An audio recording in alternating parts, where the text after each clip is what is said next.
എൻ്റെ സ്വന്തമായും എൻ്റെ കുടുംബത്തിൻ്റെയും ഞാൻ ക്ഷണിക്കാതെ ഇവിടെ എത്തിച്ചേർന്ന എൻ്റെ സഹപാഠികളുടെയും എന്നെ സ്നേഹിക്കുന്ന എല്ലാവരുടെയും പേരിൽ നന്ദിയും കടപ്പാട് അറിയിക്കുന്നു. അധികം സംസാരിക്കുന്നില്ല. Not all that wine that sour with time എന്ന് പറഞ്ഞ സീസറാണ്. കാലം കൊണ്ട് എല്ലാ വീഞ്ഞുകളും ഒരുപോലെ മധുരിക്കില്ല. എല്ലാ സുഹൃബന്ധങ്ങളും സന്തോഷപൂർവ്വമായിക്കൊള്ളുന്നില്ല. ജീവിതത്തിലെ അനുഭവങ്ങൾ വെറും കാലം കൊണ്ട് മാത്രം അനുഭവവേദ്യമായിക്കൊള്ളുന്നു. എന്നോ ചെയ്തു വെച്ച കുറേ കാര്യങ്ങൾ എൻ്റെ സുഹൃത്ത് പറഞ്ഞതുപോലെ മലബാർ ശാഖയുടെ വേദി നോക്കിക്കണ്ട് ഒരാദരവ് തന്നതിൽ കൂടുതൽ സന്തോഷം. ശ്രീ ബിജു എന്നെ വിളിച്ചപ്പോൾ ഞാനത് പറഞ്ഞു. പക്ഷെ അദ്ദേഹം എനിക്കാണ് എന്നെ വരണമെന്ന് നിർബന്ധിച്ചപ്പോഴും ഇവിടെ വന്നപ്പോൾ സത്യം പറഞ്ഞ ഞാൻ അങ്കലാപ്പിലെ ആകെ പരിഭ്രമമുണ്ട്. വളരെ അതിവിശിഷ്ടമായ ഉണ്ണിയേട്ടൻ രാജമോഹനേട്ടൻ്റെ മാതൃകയിലിരിക്കുന്ന പെർമപ്രിയതൊക്കെ ഇരിക്കുന്ന ഈ ചടങ്ങിൽ ഇരിക്കുമ്പോൾ ഒരു പരിഭ്രമം. എനിക്ക് ആകെയുള്ള ഒരു സമാധാനം എന്ന് പറയുന്നത് എൻ്റെ ക്ലാസ്മേറ്റായിട്ടുള്ള ബാലകൃഷ്ണൻ അധ്യക്ഷൻ എന്നത് മാത്രം ഒരു സമാധാനമാണ്. ബാലകൃഷ്ണൻ ഞാൻ പറയാൻ ഉദ്ദേശിച്ചതോടെ പറഞ്ഞു, കലാപരമായ കാര്യങ്ങളെയാണ് കണക്കാക്കിയിട്ടാണ് എന്നെ ആദരിച്ചതെന്ന് പറഞ്ഞു. 2 ഉദാഹരണം മാത്രം പറഞ്ഞുകൊണ്ട് നിർത്തണം, പ്രസംഗിക്കില്ല. ഈ ബാലകൃഷ്ണൻ പറഞ്ഞു, കലകൾ എന്ന് പറയുന്നത് മനുഷ്യൻ്റെ മനസ്സിനെ രഞ്ജിപ്പിക്കുക, മനോരഞ്ജീയതയെ അതിലപ്പുറം മാനസാന്തരപ്പെടുത്തുന്നൊരവസ്ഥ ഉദാത്തമായ കലയുടെ ഒരു ഭാവം. ബാലകൃഷ്ണൻ പറഞ്ഞത് കാലത്തിന് മുമ്പ് പോകുന്ന സംസ്കാരം. ഞാനൊന്നും പറയുന്നില്ല, ഇനി 2-3 ഉദാഹരണങ്ങൾ മാത്രം പറയും. പിന്നെ പെട്ടെന്ന് പിടുത്തമിടാന്ന് വിചാരിച്ചു. നമ്മൾ ഈ കലകളായി പ്രവർത്തിച്ചു വന്നപ്പോൾ ഞാൻ മനസ്സിലാക്കിയൊരു കാര്യം, വ്യക്തിപരമായും യൂണിവേഴ്സൽ എനർജി നോക്കിയിട്ട് നമ്മൾ പ്രകൃതിയൊക്കെ ആയിട്ട് സംവദിക്കുന്ന തലം വരെ സാമൂഹികമായ തലങ്ങളിൽ, എന്തിന് രാഷ്ട്രീയത്തിലും കൂടിയും ഈ കലകൾക്കുള്ള സ്വാധീനം. ഞാനൊരു 2-3 ഉദാഹരണങ്ങളുണ്ട് പറയും.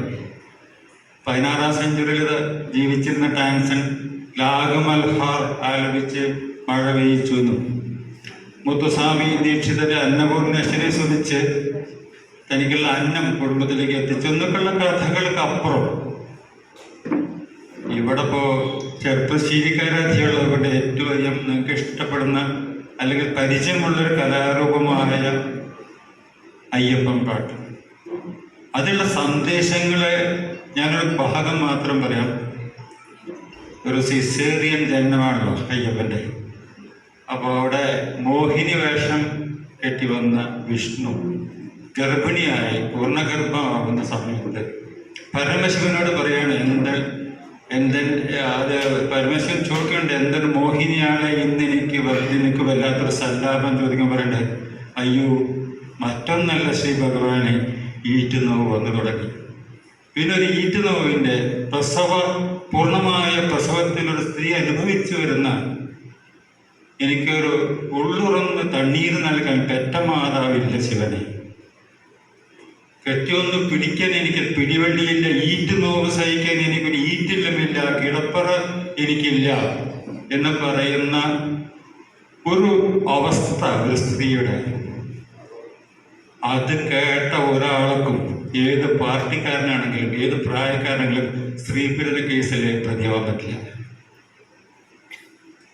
അത്രയധികം ആത്മാവിലേക്ക് ഊടുന്ന മനുഷ്യത്വമുള്ള വൈകാരിക തലത്തിലാണ് ഈ കലകൾ പ്രവർത്തിക്കുന്നത് കാണിക്കാൻ വേണ്ടി മാത്രം പറഞ്ഞ. ഇനി വേറൊരു സാമൂഹിക സന്ദർഭം കൂടി പറയാം. 4 പറയട്ടോ, പെട്ടെന്ന്. ഭഗവതി പാട്ട് എന്ന് പറഞ്ഞ് 14 ദിവസം രാത്രി മുഴുവൻ പോകുന്ന ഒരു കലാരൂപം വെള്ളിനഴി. ആ കലാരൂപത്തിൽ വരാത്ത ശാസ്ത്രമില്ല കലയിൽ. ഓഷ്ണോഗ്രാഫി, കടലിൽ കൂടെ പോകുമ്പോൾ എങ്ങനെ മേഘങ്ങൾ നോക്കണം, എങ്ങനെ മത്സ്യങ്ങൾ നോക്കണം, മെറ്റീരിയോളജി, കാറ്റിൻ്റെ ഗതി നോക്കുന്ന, അതൊക്കെ വളരെ സവിസ്തരം പ്രതിപാദിക്കുകയാണ്. അതിലൊരു ഭാഗം, ചെറിയൊരു ഭാഗം നമ്മുടെ മാത്രമാണ്. വടക്കൻ ചേണോട്ട് രാജാവിന് അനവധ്യ കുട്ടികളുണ്ടാവാത്തത്. നല്ലശൻ കണിയാനെ വിളിച്ച് പ്രശ്നം വിട്ടു. ഈ നല്ലശൻ കണിയാൻ പറയുന്നത് എന്താണെന്നറിയോ? അനവദ്യ ദുഃഖത്തിന് നിങ്ങൾക്ക് വരാനുള്ള കാരണം നിങ്ങളുടെ മാനസികമായിട്ടുള്ള പ്രശ്നങ്ങളാണ്. അതെങ്ങനെ തരണം ചെയ്യാം? തരണം ചെയ്യാൻ രാജാവ് നാട്ടുദാനം ചെയ്യണം, രാജ്ഞി വീട്ടുദാനം ചെയ്യണം. നോക്കൂ, ദാനം എന്നൊക്കെ ഇപ്പൊ ആധുനിക സയൻസ് പറയും. ദാനം ചെയ്യുമ്പോൾ നമ്മുടെ ഒരു ഹാപ്പി ഹോർമോൺസ് ഉണ്ടാവും, ഓക്സിറ്റോസിൻ ഉണ്ടാവുന്നു ദാനം ചെയ്യുമ്പോൾ. അതൊക്കെ ഹാപ്പിനെസ് കൊണ്ടുവരും. അപ്പൊ ഹാപ്പിനെസ് കൊണ്ടുവരാൻ വേണ്ടി അന്ധകാലത്ത് എഴുതി വെച്ച ഒരു കാര്യം പറയുന്നത്. അങ്ങനെ രാജാവ് നാട്ടുദാനം എന്താണ് പറയുന്നത്? ജലം എത്തിക്കുക, ട്രാൻസ്പോർട്ടേഷൻ, ഇപ്പോഴത്തെ ഹൈവേ ഉണ്ടാക്കുന്നു, അങ്ങനെ അത്താണികൾ സ്ഥാപിക്കുക. ഇത് മുഴുവൻ വ്യക്തമായി കൃത്യമായി എഴുതി വെച്ചിരിക്കുക. MSW കോഴ്സിന് പോകേണ്ട ആവശ്യമില്ല. അതിൽ MSWയുടെ എല്ലാ സിലബസും. ഇതാണ് കല. എത്ര കാലം മുമ്പായി. ഞാനൊരു ഉദാഹരണം കൂടി പറയാം. ഇനി രാഷ്ട്രീയത്തിലേക്ക് വന്നല്ല, ഈ രാഷ്ട്രീയത്തിനെ പറ്റി പറയുന്ന ഒരു കഥ. ഇതിലെല്ലാം സന്ദേശങ്ങളാണ്. ആരെയും കുറ്റം പറയുന്നില്ല. ബാലകൃഷ്ണൻ പറഞ്ഞ മാതിരി ആരും ഇതിൽ പ്രതികളല്ല. പക്ഷെ സമൂഹത്തിനുള്ള സോഷ്യൽ സർക്കാസ്, സമൂഹത്തിനെ നോക്കി പറയുകയാണ് ഇങ്ങനെയല്ല പോകേണ്ടത്. 7-ാം മൂർത്തി എന്നൊരു കലാരൂപമുണ്ട്. ഇത് 2014 അടുത്ത അവസാനത്തെ ആശാനം മരിച്ചുപോയി. അത് ഭാഷയെ വ്യത്യസ്തമായി കണ്ടുകൊണ്ട് നമ്മുടെ സമൂഹത്തിനുള്ള ചോദ്യം ചെയ്യാണ്.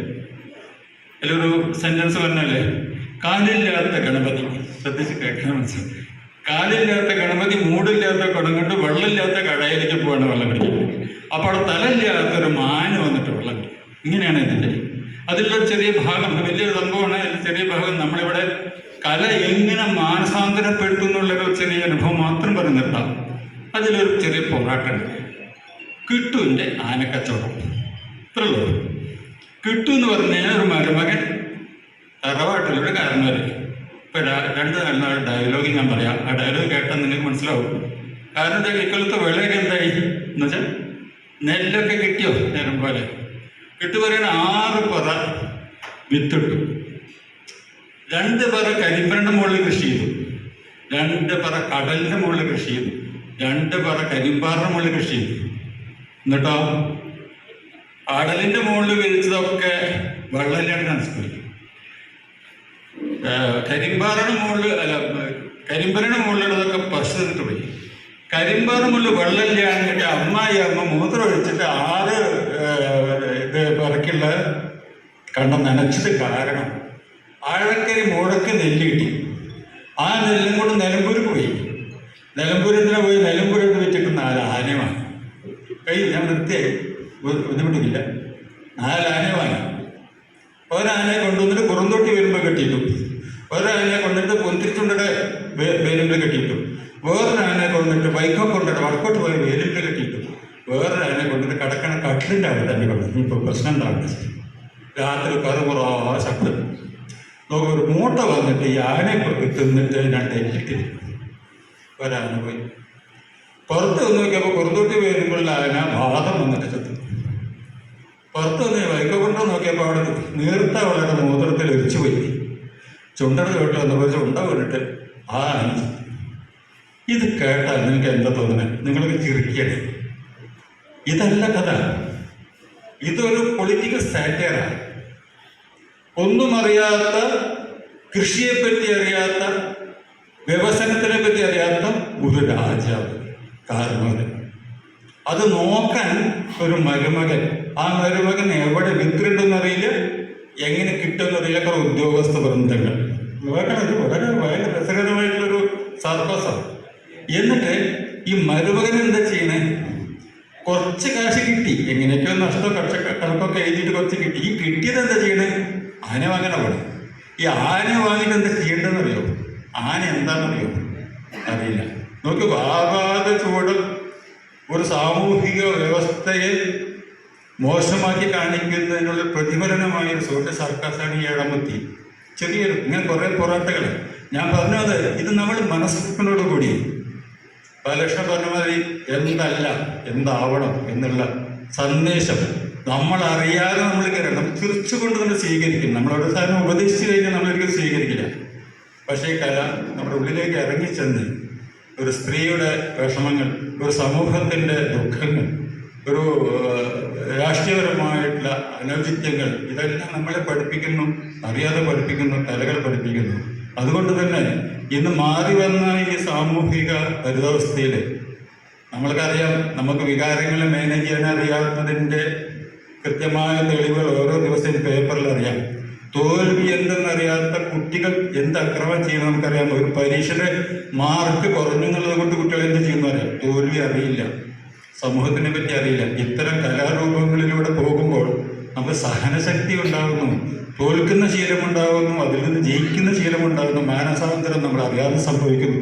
സബ്ലിമേഷൻ എന്ന് പറയുന്ന സൈക്കോളജിക്കൽ പ്രോസസ്സ് ഏറ്റവും നന്നായി നടക്കുന്ന കലകളിലൂടെയാണ്. കലകൾ കൂടുതൽ മുമ്പക്കം ഉയർന്നു വരട്ടെ എന്ന് പറഞ്ഞുകൊണ്ടും എനിക്ക് ഒരു ആദരവ് തന്ന എൻ്റെ എല്ലാ സുഹൃത്തുക്കളോടും, പ്രത്യേകിച്ചും ബിജു പന്തിരുമോൻ,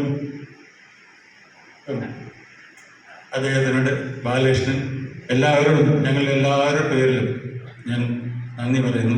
സന്തോഷമെന്ന് എല്ലാവർക്കും നന്ദി പറയുന്ന കടൽ ഈശ്വരന്മാരെ പ്രാർത്ഥിക്കുന്നു.